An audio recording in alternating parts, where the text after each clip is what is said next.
Você sabe, eu finjo não me importar. Olá, pessoal, sejam todos muito bem-vindos ao primeiro episódio do Eu Finjo Não Me Importar, um podcast de uma pessoa só. Meu segundo podcast, primeiramente, queria dizer que eu já tenho um outro podcast desde 2020, onde eu falo sobre cultura pop asiática com a minha parceira, Carol Pardini. E esse podcast aqui, ele nasceu já desde o ano passado no meu coração. Mas antes de qualquer coisa, deixa eu me apresentar. Meu nome é Keros Caputo, eu tenho 35 anos de idade, sou publicitária, videomaker, roteirista, faço faculdade de jornalismo atualmente. Recentemente escrevi matérias para o portal da Rádio Itatiaia sobre K-dramas e K-pop. Inclusive, fiz entrevistas super legais com grupos de K-pop que foram lá em Belo Horizonte. Estou aqui de volta, né? O Finjo Não Me Importar, ele vai estar disponível nas plataformas de áudio, também no meu canal de YouTube, o It's Carols, onde eu vou contar para vocês sobre minhas experiências pessoais e também em breve vou chamar convidados. Mas o intuito desse podcast, talvez eu perca a carteirinha de aquariana, talvez. Mas é para mostrar que nós, aquarianos, também temos coração, também choramos. Esse podcast quase chamou Aquarianos Também Choram. Ele tava assim, com esse nome, até a hora que eu fui cadastrar ele no Spotify. Mas aí eu percebi que ia ser uma cópia descarada de Gostosas Também Choram. Eu não quero a ira de Dona Lela e nem quero ficar parecendo que sou uma cópia de Dona Lela, né? Já que ela faz esse podcast, que é inclusive uma das minhas referências. Gosto muito de Gostosas Também Choram, do Diário de Bordo, do Divã da Diva, do Para Dar Nome às Coisas. São minhas grandes referências aqui de podcast. E é um lugar onde eu quero poder falar, assim, das experiências dessa aquariana e mostrar que os aquarianos choram, sim, que a gente é apegado, sim, e que é tudo uma balela isso de que somos monstros frios de coração de gelo, tá, seu Vitor Castro? Inclusive, se um dia você escutar esse podcast e quiser aqui fazer uma participação, seja muito bem-vindo, viu, seu Vitor? Mas assim, gente, eu sou aquariana com ascendente em touro, lua em Libra, sou bem chorona, bem indecisa. E esse quadro, esse podcast começou como um quadro lá no Spotify, no Instagram, onde eu postava textos, porque eu também sou escritora, escrevo desde os 12 anos de idade. Comecei com as fanfics, né? Quem conhece as minhas raízes na internet sabe que eu sou escritora de fanfic. Comecei o meu canal no YouTube para indicar fanfics, inclusive comecei indicando uma fanfic da Ray Tavares, que hoje em dia tem inúmeros livros publicados incríveis e em breve teremos 12 signos de Valentina na Netflix, que inclusive faremos um episódio. Quem sabe a gente não chama a Dona Ray, né, a Ariana aí, pra falar de 12 signos de Valentina e também dos estereótipos do ariano. Mas assim, não vai ser um podcast astrológico, até porque eu não tenho o know-how pra falar de signos e dos astros. É um podcast mesmo sobre uma aquariana de 35 anos de idade que tá tentando se reencontrar depois dessa volta para casa e que tem questões aí para mostrar que o aquariano também sabe ser sensível, também sabe ter um coração quentinho. Eu, inclusive, gosto muito de abraço, de demonstração de afetos e tenho amigas aquarianas que também são desse estilo e em breve chamo elas aqui para participar. Mas esse primeiro episódio eu gostaria de me apresentar e contar um pouco da minha história, de quem é Ana Carolina Ferreira Caputo, porque assim, gente, meu nome é Ana Carolina, Keros Caputo é um nome artístico, né, que até o Dudo, Diva Depressão, quando eu participei do Você na Dia TV 2, gostou muito do meu nome artístico, né? Amiga, que nome chique que você tem. É Carol, na verdade, né? Só que eu dei o molho pra É Carol. um nome artístico, por que não, né, Exatamente. Carol? Do molho que eu botei em Carol, mas eu me reconheço mais como Carol. Se você me chamar de Ana ou de Ana Carolina, eu vou ficar muito tempo pensando assim, é comigo que você tá falando? Mas enfim, tenho 35 anos de idade, nasci no Mato Grosso do Sul, numa cidadezinha que faz divisa com a Bolívia, que chama Corumbá. porque a minha mãe é de Corumbá e a minha família materna é de lá e minha família paterna é do Rio, meu pai é carioca. Minha mãe saiu de Corumbá com 13 anos de idade, veio para o Rio de Janeiro para estudar. Quando ela entrou na faculdade, ela conheceu o meu pai, os dois se apaixonaram, tiveram eu e minha irmã mais nova. Tanto meu pai, quanto minha mãe, quanto a minha irmã, os três são de julho, cancerianos. Eu sou a única aquariana numa casa de 3 cancerianos. Porém, eu tenho 3 cancerianos de estilos diferentes aqui em casa. Minha mãe é aquela clássica canceriana, mãe canceriana. Você vai ver quando eu morrer, quando eu não estiver mais aqui, você não me dá valor. Tudo que eu te peço, eu não faço. Eu faço 10 coisas pra ela. Se na 11ª eu falo assim, não, daqui a pouco eu falo, você vai ver, você não faz nada do que eu peço, que não sei o quê. Aquela mãe canceriana clássica, mas assim, minha melhor amiga, parceirona, meus pais são incríveis, sou apaixonada pelos dois. Fazem coisas assim pelas filhas que eu tenho um grande exemplo de pais em casa. O meu pai é um canceriano, nada chorão, é um canceriano muito leal à sua família, mas não tem muito disso de dar abraços, de mostrar o amor com afeto de carinho, né? O afeto dele é atos de serviço. Por exemplo, até hoje eu falo assim, eu tô com vontade de comer melão. Aí ele vai lá, compra o melão, corta o melão pra eu comer. Então, assim, por exemplo, eu fui no show do Jackson Wang recentemente. Ele me buscou no show, não só me buscou, como levou minha amiga até a casa dela, que ela mora num bairro muito mais pra frente do que a gente mora. Então ele é um cara, assim, de atos de serviço e um pai super presente. E a minha irmã, ela é mais ou menos, né? Que ela é trouxa, pusou da rua pras nega dela, mas dentro de casa é uma fioninha, né? Mas enfim. Então, assim, sou uma aquariana que sobrevive aí no meio de 3 cancerianos. Sou botafoguense, quem tá vendo no vídeo pode ver que eu estou com o meu manto do glorioso. Gosto muito de cultura pop asiática. Meu grupo favorito de K-pop é o GOT7. Além do GOT7, gosto muito de iKON, de Boyene Ford, de VIX. O meu bias ultimate é o Ravi, que era o do VIX. B2B. Tô aqui pensando, viu? Gosto do Idol, do ITZY, do XG, do Seventeen, do ATEEZ. E fora do K-pop, gosto de Fresno, gosto de John Mayer, Michael Bublé, Bruno Mars, Beyoncé, NX Zero, Reitin. Sou emo, né, gente? Paramore. Sou emo, minha alma é emo. E, inclusive, aqui esse podcast vai mostrar que os aquarianos sabem muito ser emo. E, bom, além disso, gosto muito de séries, de filmes. Eu atualmente estou assistindo Young Sheldon. Gosto muito de Grey's Anatomy, a série da minha vida até hoje. Estou lá, guerreira, assistindo. Início desse ano eu tive um surto, falei, vou parar de assistir Grey's Anatomy, mais nada, gente. Sigo lá, assistindo os episódios, mesmo já sem nossa Meredith Grey. Então, ela falou que ia fazer uma pausa, sair da série, mas vive lá, né? Não larga o osso. E é questão de honra agora, vou até o final, até o último episódio. Enquanto tiver Meredith Grey em Grey's Anatomy, estaremos lá. Aí, enquanto tiver episódio de Grey's Anatomy, estaremos lá. E eu sempre fui uma aquariana meio fora da curva, assim, gente. Eu não sei se também, era pra eu ser pisciana, na verdade. Porque eu sou uma alma ansiosa. Eu tentei nascer desde os 6 meses de idade.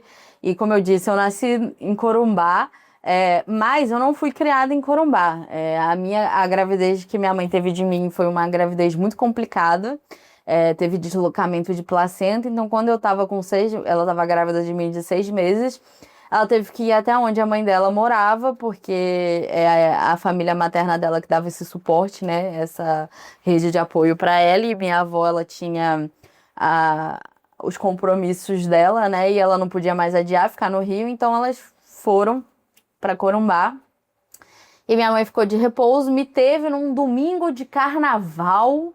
E aí eu fiquei lá em Corumbá até 1 mês de idade. Com 1 mês de idade, minha mãe já voou de volta para mim no Rio de Janeiro, onde fui crescida, alfabetizada e morei até os 18 anos de idade. Depois dos 18 anos de idade, morei em Belo Horizonte, fiz o meu 3º ano lá. Morei em BH, minha primeira temporada, até 2015, onde eu fiz 3º ano e faculdade. Em 2015, voltei para o Rio, trabalhei e morei até 2019. Em 2019, voltei para BH para fazer a minha 2ª faculdade. Voltei a trabalhar na minha área, que eu sou videomaker, né? E fiquei até o mês passado, o mês de abril. Foram 7 anos, uma pandemia e muita coisa. E a verdade, gente, é que quando a primeira vez em BH, a minha primeira temporada, no fim eu já sabia que eu não me encaixei muito bem na cidade, não é uma cidade que eu olho e falo assim, putz, gosto, que eu não me reconheço, sabe? Por mais que eu vivi lá há muito tempo, eu não conseguia me sentir em casa. E toda vez que eu vinha pro Rio, mas não vou mentir pra vocês não, eu aprendi a amar o Rio depois que eu mudei pra BH, porque quando eu era mais nova, eu sempre fui uma pessoa de sobrepeso, né? Atualmente eu até estou num processo de emagrecimento e, inclusive, eu até conversei sobre isso lá no meu canal, se vocês quiserem, procurem no YouTube, It's Carols. Também me siga nas minhas redes sociais, né? Tô como Carols Caputo no Instagram e Carols C no TikTok. Vai ser uma honra ter aí vocês me seguindo. E quando eu voltei para BH, eu já voltei com uma ideia temporária. Porque não é uma cidade que eu consegui criar raízes, sabe? Eu gosto muito dos meus amigos que eu tenho lá, mas eu não consegui criar raízes. Eu tive muitas decepções de amizade lá também. E aí, dessa 2ª vez que eu voltei pra lá, eu comecei a morar com 3 amigos meus. Mas lá, por mais que assim, a gente fosse amigo e tal, eu nunca me senti estando em casa, sabe? E isso começou a me afetar muito. E aí, ano passado, eu acabei perdendo a minha avó, que não era não era um exemplo amorosa de vó, ela nunca, a minha avó, assim, que foi aquele exemplo clássico de vó, foi minha avó materna, que eu perdi ela em 2014, que foi inclusive a época que eu tive o meu primeiro período, assim, depois da vida adulta, depressivo, e que na época eu não entendia. Até cheguei de fazer terapia, mas meu terapeuta também era um cara meio esquisito. Não foi uma boa experiência. Mas eu lembro que quando a minha avó materna faleceu, foi assim que eu entreguei meu TCC da faculdade. E aí eu lembro que eu liguei pra minha mãe pra falar a nota que eu tinha tirado, e minha mãe falou assim, parabéns, mas agora eu posso te contar, sua avó tá muito doente. Esse final de ano a gente tá indo pra Campo Grande, porque os últimos meses dela e a gente vai ficar com ela até os últimos dias.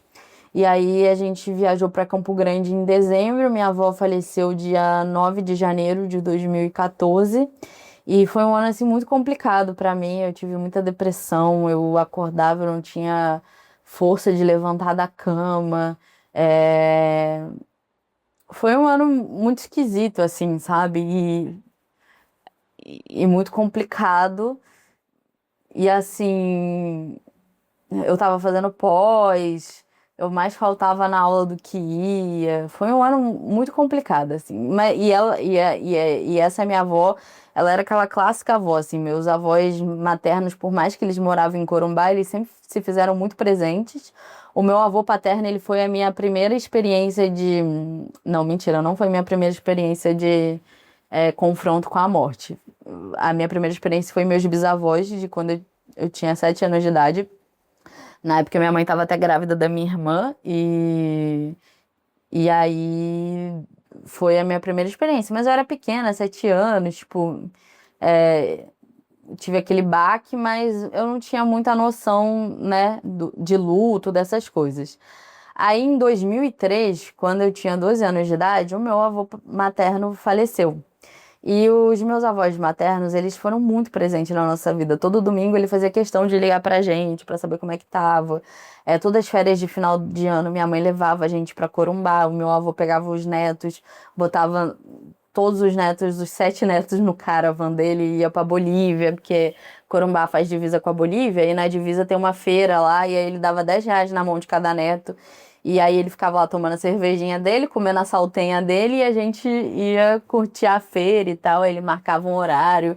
E lá em Corumbá você tem muito uma relação de, tipo, trabalhar, mas você volta pra casa no horário do almoço. E aí de férias ele sempre volta, tipo assim, ele não só de férias, né? A vida inteira ele voltava pra casa no horário do almoço. E era o horário não só dele dormir, mas era o horário dele assistir Chaves com os netos. Então, meus avós sempre foram muito presentes. E os paternos, eles eram presentes, mas eles não eram aquele tipo de avós, tipo de igual os outros dois, de dar carinho, falar eu te amo sempre. A forma deles de demonstrar era atos de serviço. Minha avó materna, ela era um pouco mais cri-cri com criança na casa dela. Mas ela demonstrava o amor do jeito dela, assim, ela dava presentes, fazia questão de estar sempre indo para restaurante, junto à família, né? Só que aí, quando ela faleceu, foi um luto diferente da outra avó, né? Foi, inclusive, muito perto de uma Seul desconhecida, um drama que saiu ano passado da Park Bo-young, e esse drama ele me ajudou muito, assim, a curar o luto. E aí, isso foi a tacada final, assim, pra eu perceber que eu tava perdendo muito tempo, assim. Por mais que eu gostasse do meu trabalho, eu amava trabalhar na Itatiaia, mesmo com os percalços de uma hard news. A minha equipe na Itatiaia do YouTube era uma equipe menor e por isso sobrecarrega muito o dia a dia da equipe. Mas por mais que tinha o lado negativo, eu gostava muito de trabalhar lá, eu gostava muito das pessoas, não só da minha equipe, como das outras equipes. Eu tinha amigo na engenharia, na OPEC, na limpeza, na portaria, no café, no áudio, na lab. Tipo assim, eu fiquei até feliz que eles pediram pizza para mim, pro meu último dia, e eu vi, tipo, 3 setores se unindo para pedir, e isso é algo raro, assim, que acontece lá. E eu fiquei muito feliz, assim, coração bem quentinho de notar esse carinho das pessoas por mim, e as equipes se unindo para demonstrar esse carinho. E só que assim, eu percebi que eu precisava voltar para o meu lar, assim, que ano passado foi um ano muito difícil. Eu até voltei para terapia e conversando muito com a minha terapeuta, ela falou: Carol, não tem porquê você tá, tipo, num lugar que você não se sente em casa, que é pressão no lugar que você mora, é pressão no trabalho, e você tem família. Você tem lugar pra voltar, sabe? Mas existe muito aquele medo de, tipo, putz, mas eu tenho trabalho, sabe? E na Itatiaia eu tinha começado a fazer, finalmente, matérias. Eles abriram a porta para eu começar a fazer matérias de K-pop. Em abril eu fiz 2 entrevistas presenciais que eu amei fazer, que foram, assim, a realização de um sonho, sabe? Só que, ao mesmo tempo, botando na balança o salário, os benefícios e tudo que eu tava perdendo mentalmente falando, não tava compensando, sabe? E aí eu cheguei que era a hora. Ano passado, inclusive, quando eu já tinha decidido que eu queria começar a fazer essa transição e correr atrás dos meus sonhos, uma das coisas era voltar aqui pro YouTube, coisa que lá eu ficava muito travada, minha criatividade estava assim sugada. Eu passei por um processo de burnout. É, eu estava muito sugada mesmo, assim, criatividade não ia, e eu tinha largado de mim. Eu olho assim umas fotos minhas lá, tipo, indo no cinema, eu com umas roupas que eu penso, eu falo, caraca, cara, como que eu me larguei e eu não percebi que eu me larguei, sabe? E aí, ano passado, que eu tive muita crise de insônia, minha depressão apertou muito, tanto que eu fui atrás de um psiquiatra e eu não tive uma experiência boa com o psiquiatra, mas eu, graças a Deus, acabei encontrando o Dr. Ricardo, que é um nutrólogo que está monitorando com quem eu estou fazendo acompanhamento do meu processo de emagrecimento, com o Monjaro. eu percebi que realmente eu tinha que dar esse passo, mesmo com medo, e ir atrás. E esse podcast, ele viveu dentro de mim por mais de 2 anos e eu não tinha coragem de botar a tapa aqui a cara, ou eu não sentia a vontade, sabe, de poder começar a falar. E aí agora eu finalmente dei esse start, voltei para casa do meu pai com 35 anos de idade, mas é a casa que eu sinto como lar, sabe? E vou me dar pelo menos um mês sabático para colocar a cabeça no lugar e correr atrás de fazer os meus projetos pessoais. Depois eu volto, assim, a procurar emprego. Claro que se algo aparecer nesse meio do caminho, não vou ser doida de não aceitar, né? Mas, assim, entender quem sou eu, porque eu sinto que eu cheguei aqui tem uma semana. Eu tô fazendo esse vídeo na sexta, dia 8 de maio. É, eu sinto que eu tô meio perdida ainda.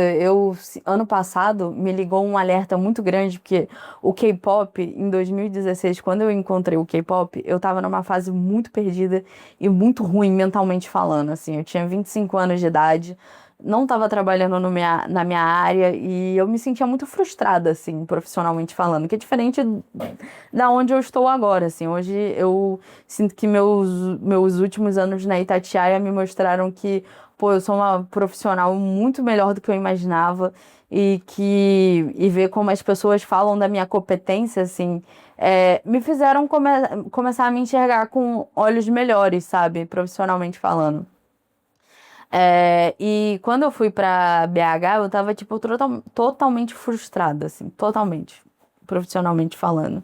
E lá eu fui me apagando aos poucos e, tipo, quando eu conheci o K-pop em 2016, o K-pop, ele era uma válvula de escape muito fácil, assim, pra mim. Era ele que me tirava, assim, das minhas frustrações e eu conseguia dar risada fácil. E aí, ano passado, quando eu comecei a sentir que as minhas músicas não conectavam comigo, os meus livros não conectavam comigo, minhas séries, eu nunca tinha chegado nesse ponto na depressão, sabe? E aí, quando eu dei um play num vídeo do GOT7 e eu vi que, tipo assim, eu não esbocei um sorriso, eu falei, putz, a situação tá muito ruim. Eu preciso ir atrás de ajuda.